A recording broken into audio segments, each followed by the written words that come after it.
Domestic એરપોર્ટના સર્વે મુદ્દે ઝાલોદ આપ party મેદાને આવી છે, ત્યારે કામ બંધ કરાવવા મુખ્યમંત્રી સુધી રજૂઆત કરાઈ। ડોમેસ્ટિક એરપોર્ટના સર્વે મુદ્દે ઝાલોદ આપ પાર્ટી મેદાને કામ બંધ કરાવવા મુખ્યમંત્રી સુધી કરી રજૂઆત।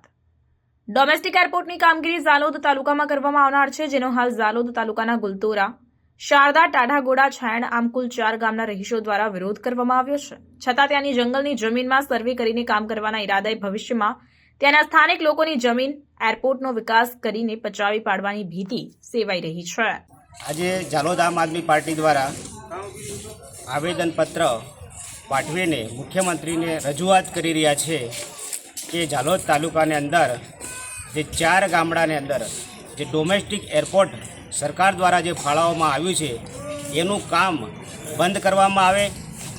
જે ખેડૂતોની જમીન જઈ રહી છે, આ જમીન બહુ જ ઉપયોગી જમીન જે સરકાર એરપોર્ટના નામે લઈ રહી છે, તો અમારો આમ આદમી પાર્ટી દ્વારા સખત વિરોધ છે। ખરેખર દાહોદ જિલ્લાની અંદર જે આજે એટલા સક્ષમ અમે નથી કે એરપોર્ટની અંદર અમે આજે જે એરની અંદર એરપોર્ટ કરી શકીએ। જે સરકાર દ્વારા ખરેખર જો આદિવાસીઓનો જે વિકાસ ઈચ્છતી હોય તો સિંચાઈને પાણીની સુવિધા કરી આપે, રોજગારીની સુવિધા કરી આપે, અને જે અમારા જે મજૂર અર્થે જે કામ ધંધે જાય છે તો શહેરોની અંદર રહેઠાણની સુવિધા પૂરી પાડે। જો સરકાર ટૂંક જ સમયમાં જો ડોમેસ્ટિક એરપોર્ટનું કામ બંધ ના કરે તો અમારી ઉગ્ર આંદોલન નેક્સ્ટ ટાઈમની અંદર શરૂ છે। નામ? અનિલભાઈ ગરાસિયા, આમ આદમી પાર્ટી પ્રમુખ। ચાલો।